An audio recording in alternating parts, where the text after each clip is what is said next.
Hari ini kita akan menggunakan pohon untuk bisa memotret realitas manusia. Apa yang bisa kita pelajari dari pohon untuk bisa memotret manusia, misalnya gitu. Kalau kita lihat pohon itu ada benih ditanam di tanah, kemudian muncul akar dan muncul pohonnya, kelihatan pohonnya, akarnya nggak kelihatan. Tapi semua yang muncul di atas itu, di pohon itu, diambil dari sari-sari akar, juga dapat dari matahari, dan seterusnya lah. Artinya ada hal yang tidak terlihat di permukaan, tapi kita bisa lihat hasilnya langsung di atas permukaan. Manusia kurang lebih juga seperti itu. Ada yang di bawah tanah dan ada yang di atas tanah. Jadi manusia tumbuh itu dari akumulasi pengalaman untuk menjadi memori. Mungkin ada memori yang kita bawa sejak lahir, seperti memori DNA, seperti memori naluri-naluri yang ada di badan, yang dari bayi sudah ada, mungkin ada seperti itu. Tapi kebanyakan juga kita mengakumulasi pengalaman untuk kemudian menumbuhkan manusianya yang di atas tanah itu. Jadi pengalaman itu seperti akar dari pohon tersebut. Sekarang kita pengen menggali, mencoba memahami pengalaman seperti apa sih, agar kita bisa lebih mudah untuk bisa memilah saripati-saripati untuk menumbuhkan pohon yang lebih baik, kan harapannya seperti itu teori ini dilemparkan. Nah, manusia sendiri, sepemahaman saya, memiliki tiga jenis pengalaman yang berbeda.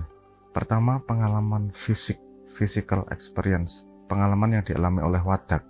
Karena wadak sendiri tumbuhnya, penyembuhannya, makannya, dan seterusnya itu diatur oleh hukum alam. Jadi kita tidak bisa punya full kontrol, katakanlah gitulah. Kita kontrolnya terbatas terhadap apa yang dialami oleh fisik. Itu mengalami sakit, mengalami luka, mengalami tekanan darah tinggi.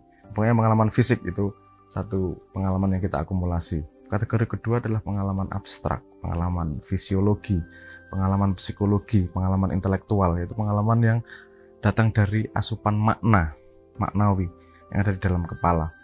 Itu juga menghasilkan sesuatu, menghasilkan misalnya teknologi, menghasilkan hukum, menghasilkan demokrasi, menghasilkan ide-ide.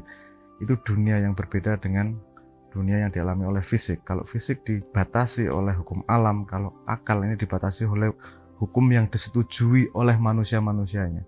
Jadi ada pengalaman akal, ada pengalaman fisik, ada dua pengalaman itu. Ini bukan fully terpisah ya, ini tidak mudah melihat terpisahnya karena keduanya bersambungan juga. Kemudian ada pengalaman ketiga yang disebut sebagai pengalaman spiritual. Kalau pengalaman spiritual kita kategorikan yang bukan pengalaman akal dan bukan pengalaman fisik. Pokoknya yang di luar dua itu mendefinisinya agak susah, karena kalau kita ngomong kayak gini kita pakai akal juga kan. Jadi pengalaman spiritual adalah pengalaman yang bukan pengalaman fisik maupun pengalaman akal. Kita sudah belajar tentang limitasi-limitasi tadi. Pengalaman fisik limitasinya adalah hukum alam, pengalaman akal limitasinya adalah hukum yang disetujui oleh manusia sendiri, dan pengalaman spiritual adalah pengalaman yang di luar dua itu. Kita nggak tahu batasnya ada di tangan Tuhan itu. Dan ketiganya bersambungan. Ini juga mendefinisikan realitanya berbeda dari tiga pengalaman ini.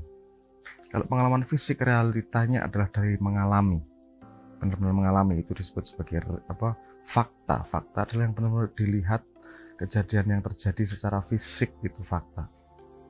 Tapi kalau di pengalaman akal itu bisa disebut sebagai realitas yang berbeda dengan fakta. Itu ngomong ada atau tidaknya bukan dari fakta yang terlihat. Gini, kalau pengalaman fisik kan kita ngelihat sendiri kejadian nih, fakta. Oke, berarti itu real. Itu beneran terjadi. Kalau di akal, beneran terjadinya tidak pada yang kita lihat, tapi pada sesuatu yang membuat kita merespon terhadapnya. Karena kalau itu tidak real menurut akal, pasti akal tidak akan meresponnya. Tidak penting untuk akal pasti tidak akan meresponnya. Dua realitas yang agak susah dipisah ini, karena dua-duanya real menurut pengalaman masing-masing. Real yang sebenar-benarnya dipahami adalah ketika yang dipahami oleh pengalaman akal itu sesuai dengan yang dialami oleh pengalaman fisik. Itu baru kita bisa mengatakan real truth, real fakta. Banyak kok pengalaman di kepala yang real kita bereaksi terhadapnya, tapi bukan fakta. Contohnya yang punya pacar dengar bahwa pacarnya sedang diapeli oleh orang lain.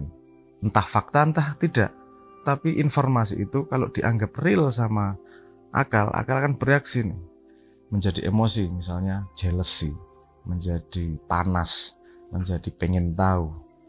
Nah itu bagaimana itu informasi itu walaupun belum fakta tapi real di kepala manusia. Nah, ketidakmampuan manusia membedakan antara real dan fakta ini tadi yang membuat kita kadang-kadang sering kisruh, karena akal itu tidak senang dengan cerita yang tidak lengkap dan dia punya kemampuan untuk melengkapi cerita. Walaupun bukan fakta ceritanya, pasti bikin cerita sendiri nih. Misalnya WA centang 2 biru tapi nggak dibales-bales. Faktanya cuman centang biru nggak dibales, tapi realitas yang terjadi di kepala itu bisa macam-macam.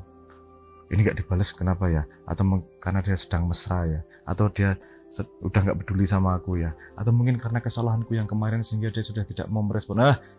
Otak bikin cerita story begitu panjang.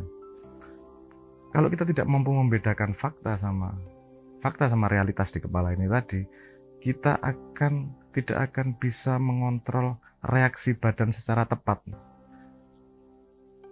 Karena susah banget nih, membedakan dua itu sangat tidak mudah. Kita harus mampu membedakan mana cerita yang di fill in the blank, yang diisi oleh kepala, mana yang memang fakta.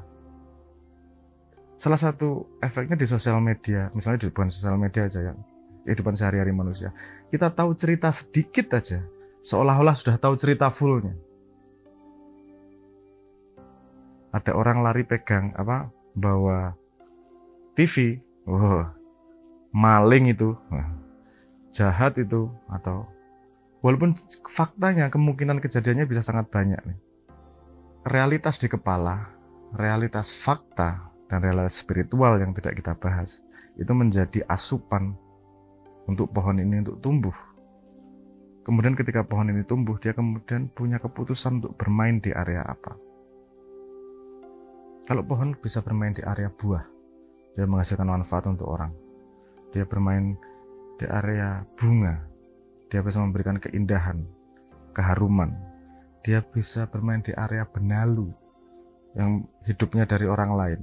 Dia bisa di area gulma, yang valid secara kehidupan, tapi pada realitas manusia, kadang-kadang gulma itu mengganggu karena tumbuhan yang tidak diinginkan oleh manusia, misalnya gitu. Jadi tumbuhan ini bisa memilih area permainannya. Kalau di manusia ada area permainan kekayaan, ada area permainan kekuasaan, ada area permainan kepandaian, ada area mainan apalagi ya, kesolehan dan seterusnya. Walaupun ini bukan pilihan eksklusif, orang bisa bermain lebih dari satu juga bisa. Tapi biasanya memang ada primer permainan yang dia mau masuk ke dalamnya. Ini jenis permainannya, dia mainkan game yang dia pilih seperti apa, itu juga terpengaruh oleh yang dia serap dari pengalamannya tersebut. Makanya sepertinya berguna kalau kita bisa membedakan datang dari mana respon kita, datang dari pengalaman akal, dari pengalaman fakta, atau dari pengalaman spiritual. Memang episode ini, mungkin episode berikutnya saya nggak akan ngomong tentang pengalaman spiritual, karena itu sangat kuali ya, karena pengalaman fisik dan pengalaman akal setiap orang beda, artinya pengalaman spiritual yang di luar itu juga sangat berbeda. Kan gitu. Ada beberapa hal yang sama, tapi mayoritas tidak sama satu sama lain. Gitu. Jadi yang bisa kita bahas dengan terbuka adalah pengalaman fisik, karena hampir semua manusia punya fisik, dan kita bisa membahas pengalaman akal, karena hampir semua manusia punya akal. Nah, balik lagi, kita perlu memperhatikan yang akar lakukan.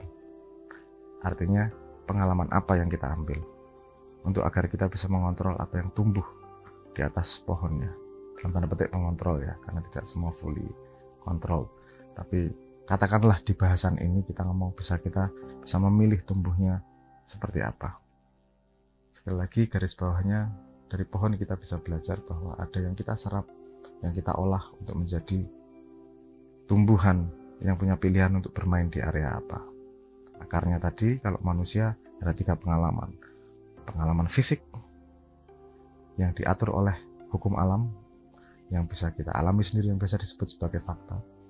Kemudian ada pengalaman akal yang tidak kalah real, walaupun tidak terjadi secara nyata dalam kehidupan misalnya, tapi itu sangat real di kepala, bisa digambarkan karena kepala sangat punya kepandaian untuk mengisi cerita. Yang perlu kita lakukan adalah membedakan mana informasi yang fakta, mana yang diisi oleh kepala. Nah, di sini peran bahasa itu kita harus sangat memperhatikan, karena bahasa bisa mengarahkan cerita di dalam kepala akan terjadi seperti apa.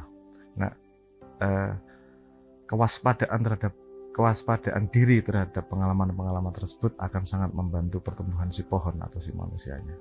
Semoga kita semua tetap waspada dengan itu. Entah hasilnya seperti apa, paling enggak waspada dan eling tentang pertumbuhan.